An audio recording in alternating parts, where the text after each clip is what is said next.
नमस्कार, बहुत स्वागत है आपका देश न्यूज में और मैं हूं आपके साथ मनीष कुमार। आप देख रहे हैं हमारा खास कार्यक्रम शिक्षा का माफिया तंत्र। मध्य प्रदेश में अब मासाब यानी कि शिक्षक, स्कूल के शिक्षकों को अनिवार्य रूप से गांव के स्कूलों में पढ़ाना जाना होगा। इसके लिए स्कूल शिक्षा विभाग ने नवीन स्थानांतरण नीति बनाई है, यानी कि नई ट्रांसफर पॉलिसी बनाई है। इस नीति में प्रावधान किया गया है कि हर शिक्षक को कम से कम 10 साल गांव के स्कूलों में पढ़ाना अनिवार्य होगा। सरकार की इस नीति से शहरों में सालों से जमे शिक्षकों को बड़ा झटका लगने वाला है और बिल्कुल तय है। बता दें कि प्रदेश में चुनावी दौर के समाप्त होने के बाद अब ट्रांसफर की प्रक्रिया शुरू होगी। सबसे ज्यादा इस बार फोकस स्कूल शिक्षा विभाग के ट्रांसफरों पर होगा। 3 साल पहले विभाग की बनी नवीनतम स्थानांतरण नीति को तत्कालीन जो मंत्री हैं इंदर सिंह परमार भी चुनाव के चलते लागू नहीं कर पाए थे, लेकिन अब चुनाव समाप्त होने के बाद में यह जिम्मेदारी वर्तमान मंत्री राव उदय प्रताप सिंह पर आ चुकी है। मंत्री का यह भी कहना है कि शहरी क्षेत्रों में सालों से जमे शिक्षकों को गांव में भेजा जाएगा। दरअसल 2 साल पहले मध्य प्रदेश सरकार ने स्कूल शिक्षा विभाग की नई ट्रांसफर पॉलिसी को मंजूरी दी थी। यह व्यवस्था इसी साल 2023-24 से पूरी तरीके से लागू किया जाना है। नई ट्रांसफर पॉलिसी के तहत शिक्षा विभाग की सभी संवर्गों के लिए स्थानांतरण प्रक्रिया 31 मार्च से 15 मई के बीच में पूरी करना थी, लेकिन पिछले साल वरिष्ठ पदों के प्रभार देने और विधानसभा चुनाव के चलते नई ट्रांसफर पॉलिसी को टाल दिया गया था। ये लागू होगी नई ट्रांसफर पॉलिसी, जिसमें कई प्रकार के प्रावधान किए गए हैं। देखिए, विधानसभा चुनाव के बाद में लोकसभा चुनाव भी अब समाप्त हो चले हैं। आगामी 2 से 3 साल तक कोई भी चुनाव नहीं है। ऐसे में इस बार विभाग ने नई ट्रांसफर पॉलिसी को लागू करने के लिए प्रक्रिया भी शुरू कर दी है। जल्दी ही ट्रांसफर की तिथि भी घोषित की जाएगी। नई शिक्षा नीति के तहत नवीन नियुक्त शिक्षकों को ग्रामीण क्षेत्रों में और ग्रामीण इलाकों के विद्यालयों में कम से कम 3 वर्ष और अपने संपूर्ण सेवा काल के न्यूनतम 10 साल कार्य करना होगा। बता दें कि 10 वर्ष या इससे अधिक अवधि तक एक ही संस्था, विशेषकर शहरी क्षेत्रों में पदस्थ शिक्षकों को ग्रामीण क्षेत्रों की शिक्षक विहीन और शिक्षकों की कमी वाले विद्यालयों में पदस्थ किया जाएगा। इसके अलावा स्कूल शिक्षा विभाग की नई नीति में एक बार स्वैच्छिक स्थानांतरण होने के बाद विशेष परिस्थिति छोड़कर 3 वर्ष तक स्थानांतरण नहीं किया जा सकेगा। यानी कि एक बार जिस स्कूल में जिस भी टीचर की पदस्थापना की गई तो 3 साल तक उसे कोई नहीं हटा पाएगा और उनको भी ट्रांसफर नहीं मिलेगा। ये भी सुनिश्चित किया जाएगा कि कोई शाला शिक्षक विहीन न रह पाए, क्योंकि अधिकतर ये देखा गया है कि एक ही शिक्षक के भरोसे पर कई सारे स्कूल चल रहे हैं। प्रथम श्रेणी अधिकारियों के स्थानांतरण समन्वय मुख्यमंत्री के अनुमोदन से किए जाएंगे। अभी तक शिक्षकों के जो तबादले में है उनमें कहीं ना कहीं प्रभारी मंत्रियों की चलती थी, उनकी मनमानी चलती थी, लेकिन नई नीति में प्रभारी मंत्रियों की इसमें कोई भूमिका नहीं रहेगी। अब सब कुछ ऑनलाइन माध्यम से किया जाएगा। शिक्षकों की पोस्टिंग उपलब्ध सीटों के आधार पर ही की जाएगी। इसके अलावा बीमार या दिव्यांग जो शिक्षक है उन्हें विशेष सुविधा भी मिलेगी। स्कूल शिक्षा विभाग की नई ट्रांसफर पॉलिसी में ऐसे शिक्षक जिनकी सेवानिवृत्ति में 3 वर्ष शेष है और गंभीर बीमारी या दिव्यांगता से वो पीड़ित है, उन्हें इस प्रक्रिया से मुक्त रखा जाएगा। स्थानांतरण में वरीयता क्रम निर्धारित किया गया है। नई नीति के अनुसार शिक्षकों को निर्धारित जनप्रतिनिधियों की निजी पदस्थापना में पदस्थ नहीं किया जाएगा। स्कूल शिक्षा विभाग में तबादले के लिए ऑनलाइन आवेदन लिए जाएंगे। उत्कृष्ट स्कूल या मॉडल स्कूल या सीएम राइज स्कूलों में स्वैच्छिक स्थानांतरण नहीं होंगे। साथ ही प्राचार्य, सहायक संचालक या उससे वरिष्ठ पदों के स्वैच्छिक स्थानांतरण आवेदन ऑनलाइन प्रक्रिया के माध्यम से लिए जाएंगे, लेकिन उनका निराकरण ऑफलाइन भी किया जा सकेगा। रिलीविंग और ज्वाइनिंग की कार्यवाही ऑनलाइन माध्यम से ही की जाएगी। स्कूल शिक्षा मंत्री उदय प्रताप सिंह का कहना है कि कई शिक्षक 15-20 सालों से एक ही स्कूलों में जमे हुए हैं, जहां बच्चे भी कम हैं और शिक्षा ज्यादा है। ऐसे शिक्षकों को ज्यादा बच्चे वाले स्कूलों में ट्रांसफर किया जाएगा, जिससे कि शिक्षकों का स्कूलों में संतुलन बना रहे। तो कुल मिलाकर ये देखें कि मध्य प्रदेश सरकार में देखिए जो वरिष्ठ मास्साब है, जो वरिष्ठ शिक्षक है, उनको बड़ा झटका लगने वाला है। जल्द ही मध्य प्रदेश में नई ट्रांसफर पॉलिसी लागू होने वाली है, लेकिन शिक्षकों को गांव में पढ़ाना अनिवार्य होगा। ये इस नई ट्रांसफर पॉलिसी में नियम लागू किया गया है। इस पूरे मुद्दे पर बात रखने के लिए हमारे साथ में कुछ मेहमान जुड़े हैं। सबसे पहले अपने मेहमानों का परिचय करा देते हैं, इसके बाद इस पूरे मुद्दे पर हम चर्चा शुरू करेंगे। हमारे साथ में तनुज दीक्षित जी है, राजनीतिक विश्लेषक है। सर, आपका बहुत स्वागत करता हूं। स्वाति सिंह जी हमारे साथ में जुड़ी हुई हैं, आप प्रोफेसर हैं, मैम आपका भी बहुत स्वागत करता हूं। इसके अलावा नीरज तिवारी जी हमारे साथ में जुड़े हुए हैं, आप शिक्षक हैं, आप तीनों का बहुत स्वागत करता हूं। सबसे पहले नीरज जी आप ही से सवाल ले लेता हूं। जिस प्रकार से अब नई जो ट्रांसफर पॉलिसी है, स्थानांतरण पॉलिसी है, लागू होने वाली है, इसमें कई सारे प्रावधान किए गए हैं। एक प्रावधान ये भी है कि जो लंबे समय से शिक्षक एक ही स्कूलों में जमे हुए हैं उनको वरिष्ठता के आधार पर या जो ग्रामीण इलाकों के स्कूल है उनमें भेजा जाएगा। क्या कहते हैं आप इस पूरे मुद्दे को लेकर? जी, बिल्कुल, आप सही कह रहे हैं कि जो नई ट्रांसफ़र पॉलिसी आई हुई है, लागू होने में तो अभी काफ़ी समय लग गया है। फिर से शुरुआत हुई है कि इस ट्रांसफ़र पॉलिसी को हम जल्द ही लागू करेंगे हम्म। और पूरे प्रदेश में जो कई सालों से एक ही स्कूल में हैं, उनको हम ट्रांसफ़र करके किसी और स्कूल में करेंगे। बात हमारे सामने ये आती है कि आप क्या केवल एक कागज़ों के पर करेंगे कि हकीकत में करेंगे? बहुत से ऐसे स्कूल हैं कि जिनकी पोस्टिंग हम्म। उस स्कूल में है नहीं, हाँ। लेकिन वो उसी स्कूल में जाकर के पढ़ा रहे हैं, हम्म। पहली बात। दूसरा ये है कि जब हम ट्रांसफ़र कर देते हैं किसी को, तो फिर राजनीतिक प्रेशर के द्वारा या प्रशासनिक प्रेशर के द्वारा उनको उनकी इच्छा के अनुसार पोस्टिंग की जाती है। यदि हमारी सरकार इस पर सख्ती से कार्रवाई नहीं करेगी, तो हम अपने प्रदेश की शिक्षा को कैसे आगे बढ़ाएँगे? ये भी बात हमारे सामने निकल के आएगी। हम्म। यदि अपने यहाँ शिक्षा को मजबूत करना है, तो ट्रांसफ़र पॉलिसी कंटिन्यू होनी चाहिए। और ऐसा नहीं है कि उनको आस-पास में पोस्टिंग कर दो 2-4 किलोमीटर के दायरे में। उनको ऐसी रेंज रखो कि कम से कम 150 200 किलोमीटर के डिस्टेंस पे तो पोस्टिंग हो। तब हम्म। उनको इसके स्कूल में मन लगेगा कि नहीं चलिए ठीक है। अब कुछ ऐसे 10% 5% लोग हैं जिनके साथ दिक्कत होती है। कोई बात नहीं, उनके साथ लिया जाएगा जैसा भी होगा निर्णय। लेकिन जो लोग कर सकते हैं, एक और बात मैं कहना चाहता हूँ कि जैसे नए-नए शिक्षक भर्ती होते हैं, हमारा ये मानना है कि 40 से 45 साल की उम्र तक उनको ये सोचना चाहिए कि बस मुझे पढ़ाना ही है और किसी कार्य में लिप्त नहीं होना है। जैसे ही हम्म। 45 साल के ऊपर होते हैं तो फिर उन्हें ऑफ़िशियल वर्क में डालते चले जाओ, लेकिन ऐसा यहाँ दिखाई नहीं देता है। कागज़ों में हो सकता होगा लेकिन दिखाई नहीं देता है, जिसकी वजह से सिस्टम हमारा बहुत ही कमज़ोर होता जा रहा है। बिल्कुल ठीक है। जी। तनुज दीक्षित जी, आपसे मैं समझना चाहूँगा, जिस प्रकार के से मध्य प्रदेश में अब जल्द ही नई ट्रांसफ़र पॉलिसी लागू होने वाली है, लेकिन यहाँ पर सवाल ये है कि देखिए, शिक्षकों से सरकार एक ही प्रकार के काम नहीं करवाती है।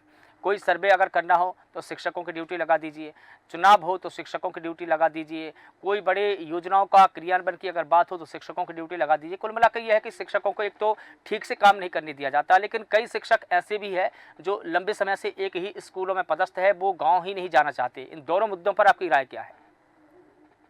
देखिए मनीष जी, जो न्यू ट्रांसफर पॉलिसी है एजुकेशन मिनिस्ट्री में जो अभी लागू होगी, और जो शिक्षा मंत्री है राव उदय प्रताप सिंह जी, जो उसको मेरे हिसाब से इस बार जो है प्रॉपरली पालन कराएंगे। देखिए यहाँ दो बातें आपने कही हैं। तो पहली चीज तो हमें ये समझना होगा कि ट्रांसफर पॉलिसी में ये जो गांव में शिक्षा देने की बात कही है शिक्षकों को, ये बहुत ही एक अच्छी पहल है, अच्छी शुरुआत है। क्या होता है देखिए, कौन कहाँ कितने साल है या उसका ट्रांसफर हो रहा है नहीं हो रहा है, ये अभी तक विभाग ने की कभी वो नहीं करी होगी, एनालिसिस नहीं करा होगा। लेकिन अभी जैसे कि विभाग इस पे भी अब सक्रिय होगा, 3 वर्ष तक मिनिमम एक जगह पे पोस्टिंग रहना अनिवार्य हो जाएगी, बार बार तबादले नहीं होंगे। इस तरह की जो पॉलिसी के अंदर जो बदलाव आएंगे, इससे शिक्षकों के अंदर भी एक स्थिरता, उस विद्यालय और छात्रों के प्रति भाव निश्चित रूप से जन्मेगा, पनपेगा। और देखिए जो शिक्षा का अभाव जो गांव के, देखिए हम हमेशा गांव से कतराना क्यों है, गांव से कतराते क्यों है? देखिए जहां से जड़ें जुड़ी है वहां तो सभी को शिक्षा देना पड़ेगी। जरूरी नहीं है कि सिर्फ शहरों में या अच्छे बड़े शहरों में ही शिक्षा का स्तर अच्छा हो। निश्चित रूप से गांव गांव तक शिक्षा का स्तर जो है सुधार हो उसके अंदर, और ग्रामीण बच्चों का भी वही विकास हो, वही शिक्षा का ज्ञान उन्हें मिले जो शहरी बच्चों को शिक्षा का ज्ञान मिलता है। तो अगर ये पहल, ये ट्रांसफर पॉलिसी अगर आती है, तो मुझे लगता है ये बहुत कारगर होगी, क्योंकि कई सारे शिक्षक जो बहुत समय से शहरों के अंदर है, वो गांव में जाकर जब बच्चों को उस तरीके से ट्रेन करेंगे, पढ़ाएंगे, सिखाएंगे, तो निश्चित रूप से गांव ग्रामीण बच्चों का भी जो विकास है और जो उनकी शैली, वो एक विकास होगा, वो निश्चित रूप से काफी प्रभावशाली रूप से मनीष जी मुझे लगता है देखने को मिलेगा। साथ ही साथ अगर हम इस पॉलिसी के बारे में और अधिक चर्चा करें, तो इसके अंदर एक और चीज देखने को जो मिल रही है, उसके अंदर राजनीतिक एस्पेक्ट हम देखें कि भाई पिछली सरकार में क्या हुआ क्या नहीं हुआ, वो एक अलग चीज है। लेकिन आज हमको इसकी सराहना करनी चाहिए कि जब सरकार आज इस पर ध्यान दे रही है, इस तरीके की ट्रांसफर पॉलिसी में अमेंडमेंट कर रही है, तो निश्चित रूप से इसका परिणाम पॉजिटिव ही आएगा। जी। बिल्कुल ठीक है। और देखिए, जो एनुअल स्टेट एजुकेशन जो रिपोर्ट है, जो असर की रिपोर्ट है, जब आती है तो हम उसमें धिक्कारते हैं सरकारों को, धिक्कारते हैं शिक्षकों को, लेकिन एक बड़ी बात ये भी है कि जो ग्रामीण इलाकों के जो स्कूल है, दरअसल वहाँ पर संसाधनों की भी कमी है। वहाँ पर या तो माकूल वहाँ पर क्लास नहीं है, क्लासेस है तो वहाँ पर बेंच नहीं है, इसके अलावा नल में पानी नहीं है, कई प्रकार की समस्या है वहाँ पर। तो मुझे लगता है कि कम से मनीष कम जी, उनको दुरुस्त करना होगा, क्योंकि एक बड़ा कारण ये भी है कि कोई भी शिक्षक अगर गाँव में जाने से कतराता है तो वो संसाधनों के अभाव में कतराता है, क्योंकि ये असर की मनीष रिपोर्ट जी भी कहती है। मुझे मनीष जी एक चीज में ये लगती है कि देखिए शिक्षकों का काम है कि वो सिर्फ शिक्षा पे ध्यान दें। हम्म। बाकी की जो सुविधाएं हैं निश्चित रूप से सरकार एक एक करके अगर काम कर रही है, पॉलिसीज में अमेंडमेंट कर रही है, आज ट्रांसफर होंगे शिक्षकों के, तो निश्चित रूप से पहले शिक्षा, देखिए हम जा रहे हैं विद्या के मंदिर में, हम्म। बच्चों को वहीं पर सबसे पहले शिक्षा जो देना है उस पर ध्यान केंद्रित हो। साथ ही साथ आपने कहा शिक्षकों की जो ड्यूटी लगती है या वो कई जगह पर आते जाते हैं या उनको बार बार किसी असाइनमेंट दे दिए जाते हैं, तो निश्चित रूप से इस पे मंथन करने की आवश्यकता है सरकार के द्वारा। क्योंकि देखिए इलेक्शन कमीशन जरूर निश्चित रूप से उस पर कमेंट करना ठीक नहीं है, क्योंकि इलेक्शन कमीशन के पास तो संसाधन ही सरकारी वर्ग के लोग होते हैं। लेकिन हम अगर उसकी बात ना करें इलेक्शन कमीशन की, तो बाकी सरकारों को अपने हस्तक्षेप में निश्चित रूप से शिक्षकों के साथ ध्यान देने योग्य बातें हैं, और जो जरूरी हो वो पहल पहले रखी जाएगी। जी मनीष जी। बिल्कुल ठीक। बिल्कुल ठीक है। हमारे साथ में स्वाति सिंह भी जुड़ी हुई हैं। मैम, आपसे मैं समझना चाहूँगा, आप भी प्रोफेसर हैं और शिक्षकों की जो मानसिकता है, जो उनके मनोभाव है, उसको अच्छे से समझते होंगे आप। देखिए, आप शिक्षकों को जो नई ट्रांसफ़र पॉलिसी अब लागू होने वाली है, सबसे पहले तो मैं आपसे ये जानना चाहूँगा कि ये उनके मनोभाव पर क्या असर डालेगी? क्या पॉजिटिव असर रहेगा या नेगेटिव असर रहेगा? सर बहुत-बहुत धन्यवाद मुझे इनवाइट करने के लिए। जी। मैं सबसे पहले ये बोलना चाहूँगी कि जो आपने ये हेडिंग दी है शिक्षा का माफिया तंत्र, जी। सर एक्चुअली ये माफिया तंत्र ही है। और आप जो बिल्कुल, कह रहे हैं बिल्कुल। कि उनका क्या असर डालेगा, तो वो तो नेगेटिव ही डालेगा सर। बिल्कुल, बिल्कुल। क्योंकि कोई भी अपनी स्पीड से बहिरीकरण हो रहा है सर, तो ये बहुत ही अच्छा वेलकमिंग एटीट्यूड है, बहुत अच्छा स्वागत योग्य है।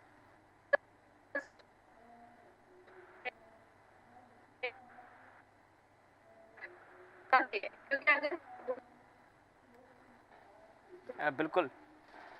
मैम माफ़ कीजिएगा, मैं आपको रोकना चाहूँगा। मुझे लगता है कि आपकी आवाज़ हम तक क्लियर नहीं पहुँच पा रही है।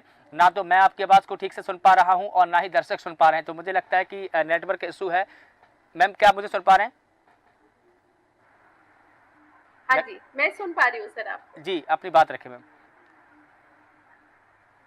अभी आ रही है मेरी आवाज़? हाँ, हाँ, मैं सुन पा रहा हूँ आपको।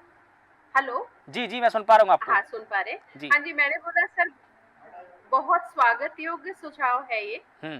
पहली बात तो क्योंकि आपने पूछा कि ठीक है। मैम, आपकी आवाज़ फिर नहीं आ पा रही, मुझे लगता है तकनीकी समस्या के चलते आपकी आवाज़ हम तक नहीं पहुंच पा रही है, नेटवर्क इशू है। मैं लौट करके नीरज जी आप ही के पास में आना चाहूँगा। देखिए, जब भी कोई ट्रांसफ़र की बात होती थी तो अपने चहेते मंत्रियों को फ़ोन घुमाया और ट्रांसफ़र करवा लेते थे, लेकिन अब ये सुविधा नहीं रहेगी। मंत्रियों को फोन घुमाया और ट्रांसफ़र करवा लिए। ट्रांसफर हो गया। अब आप समझिएगा एक बात, जी। हम कह रहे हैं ठीक है, ये सिस्टम तो खत्म हो नहीं सकता, हुँ।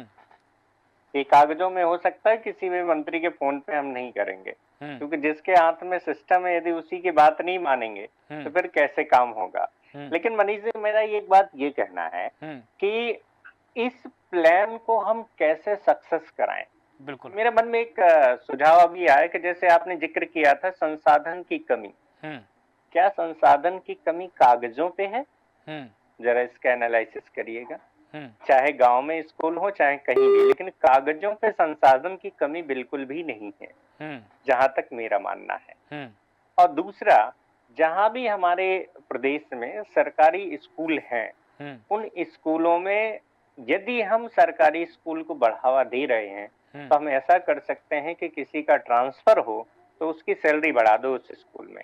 दूसरा ये कि उस स्कूल से यदि हमारे यहाँ टॉपर निकल के आते हैं तो उस स्कूल को हर साल, जैसे कहते नहीं प्राइवेट सिस्टम में हम इंक्रीमेंट कर देते हैं अलग तरीके से, तो वैसे ही हमें एक पॉलिसी लाना पड़ेगा कि यदि उस स्कूल में टॉपर निकल के आए हैं 80% के ऊपर या 90 के ऊपर, तो उस स्कूल को अलग से उन शिक्षकों को 2-4 लाख रुपए अलग से दिया जाए, तो आप देखना पूरे मध्य प्रदेश में बूम आ जाएगा कि हम भी गांव में पढ़ाने जाएंगे। पैसा तो खर्च हो ही रहा है। बिल्कुल। यदि इस तरीके से कुछ लेके आएंगे तो लगेगा कि नहीं यार, यदि हम उस स्कूल में पढ़ा रहे हैं, अच्छे से पढ़ाएंगे, हमारे बच्चे टॉपर निकल के आ गए, तो मुझे 1 लाख 2 लाख रुपए तो एक्स्ट्रा मिलेगा, जो भी गवर्नमेंट इस चीज को तय कर सके। तो यदि ऐसा हो जाए तो मेरे ख्याल से, ये मेरा व्यक्तिगत मानना है, कोई ऐसा कुछ कहना नहीं है, लेकिन मेरे मन में ऐसा सुझाव आया है कि यदि इस प्लान को सक्सेस कराना है तो ऐसी कुछ चीजें लाना पड़ेगा। बिल्कुल ठीक है। आपने कुछ और पूछा था। जी बिल्कुल ठीक है। तनुज दीक्षित जी, जिस प्रकार से नीरज जी कह रहे हैं कि कम से कम नहीं तो ऐसी आर्थिक सहायता दी जाए ताकि शिक्षकों का जो मनोबल है वो बढ़े और कम से कम बच्चों को वो अच्छे ठीक मन से पढ़ा सकें। पहला पॉइंट तो ये है कि क्या ऐसा होना चाहिए, और दूसरा यह है कि जब संसाधनों की अगर बात हो रही है तो संसाधन मात्र कॉलेजों तक सीमित रह गए। मुझे लगता है कि अभी भी गांव के 50% स्कूल तक संसाधन नहीं पहुंचे हैं। बात कागजों पर है लेकिन जमीनी हकीकत कुछ और है सर, क्योंकि मैं अपने गांव के स्कूल की भी बात करूं तो वहां पर कुछ भी नहीं है ऐसा। मैं कई बार इस पर रिपोर्ट कर चुका हूं, कई बार कलेक्टर को बोल चुका हूं, यहाँ तक कि मैंने पर्सनल ही शिक्षा मंत्री जी से बोला, क्योंकि हमारे वहीं से आते हैं वो। इसके बावजूद भी सुधार नहीं हुआ है। मनीष जी देखिए, सुधार लाने में समय लगेगा, पॉलिसीज बन रही हैं, चीजें हो रही हैं, हम देख रहे हैं।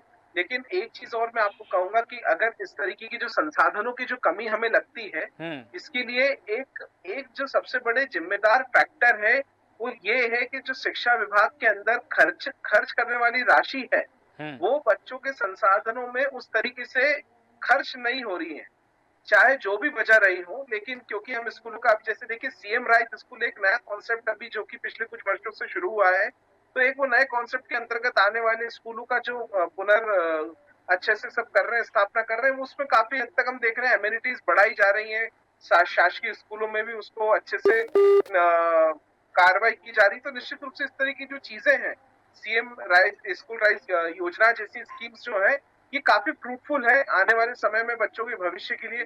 देखिए साथ साथ यहाँ एक आपने चर्चा करी, क्या शिक्षकों को कुछ बोनस के रूप में एक अलग से ऐसा प्रलोभन अच्छे स्कोर्स पे बच्चों के लिए देना चाहिए क्या? तो मैं इसके सहमत नहीं होता हूँ, क्योंकि देखिए शिक्षा एक ऐसा है जिसे आप व्यवसाय नहीं कह सकते हैं। एक समय था जब हम गुरु दक्षिणा के नाम पर शिक्षकों का आदर सम्मान सत्कार करते थे, तो वो भाव निश्चित रूप से छात्रों के मन में भी रहना चाहिए। और एक छात्र और एक शिक्षक के बीच का जो रिश्ता होता है वो किसी भी रूप से प्रलोभन से नहीं हो सकता। नहीं, तनुज जी ये प्रलोभन नहीं, प्रोत्साहन के तौर पर बात कर रहे थे नीरज जी की, एक प्रोत्साहन दिया जाना चाहिए। मनीष जी मैं कहूंगा कि इसके लिए विभाग को, मैं ये जरूर कहूंगा कि विभाग को जो सैलरी है, सैलरी में, एक्स्ट्रा बजट्स में, उसमें इंक्रीमेंट करना चाहिए, उसमें जरूर ध्यान देना चाहिए। जो परमानेंटली रूप से शिक्षक अपनी सेवाएं दे रहे हैं उनकी देखिए सैलरी काफी कम होती है, तो मैं सोचता हूँ कि उनकी सैलरी अगर बढ़ाई जाए तो निश्चित रूप से वो देखिए कल को परिवार छोड़ करके ग्रामीण क्षेत्रों में जाकर वो पदस्थ रहेंगे, काम करेंगे, तो निश्चित रूप से मुझे लगता है उनको भी एक अलग से सैलरी का इसमें इंक्रीमेंट भी मिलना चाहिए साथ साथ, जिससे कि वो और अपने अच्छे स्तर पे उस कार्य को प्रभावशाली रूप से अपनी शिक्षा का ज्ञान अर्जन कर सके। जी ठीक है तनुज जी, स्वाति सिंह जी को दोबारा जोड़ने की कोशिश करूंगा। मैम क्या आप मेरी बात सुन पा रहे हैं? मैं इस फोन से बात करूं, आपको आवाज आ रही है? जी जी मैं सुन पा रहा हूँ। जी मैं सुन पा रहा हूँ। देखिए मैम, अब देखिए जो नई ट्रांसफर पॉलिसी होगी उसमें जो नए शिक्षकों की जो भर्ती होनी है उनको सबसे पहले तो ग्रामीण क्षेत्रों के स्कूलों में तैनात किया जाएगा, उनकी नियुक्ति की जाएगी।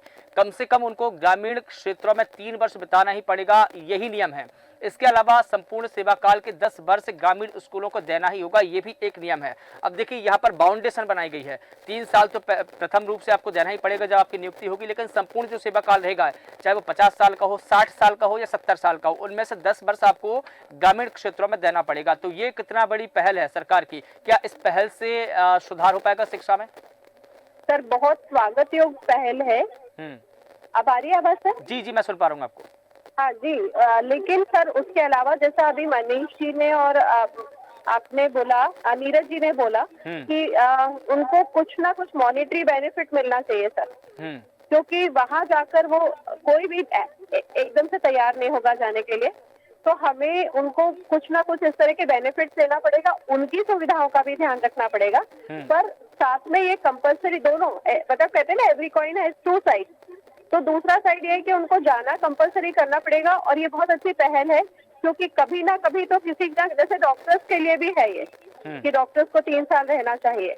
तो इनको मतलब और अच्छा मॉनिटरी, बहुत अच्छा पेमेंट है सर गवर्नमेंट का, तो इसीलिए उनको कंपलसरी करना चाहिए। बस उनका ध्यान रखा जाए और उनको इस तरह से राजनीतिक तरह से यूज ना किया जाए उनके इलेक्शन में ड्यूटी, नहीं, देखिए, क्योंकि शिक्षक परेशान तो होता है सर। देखिए 2 बात है। तनुज जी ने ये कहा कि हम उसकी जगह हैं, उसकी जगह पर हम उनकी जो सैलरी है उसमें इंक्रीमेंट कर सकते हैं और भी सुविधा डेवलप्ड कर सकते हैं। लेकिन नीरज जी ने ये कहा कि ये प्रलोभन नहीं बल्कि एक प्रोत्साहन राशि के तौर पर है, ताकि जो शिक्षक है उनका मनोबल बढ़े और एक ऊर्जावान तरीके से और भी शिक्षा देने में वो बच्चों में खास तौर पर वो इंटरेस्ट जगाए।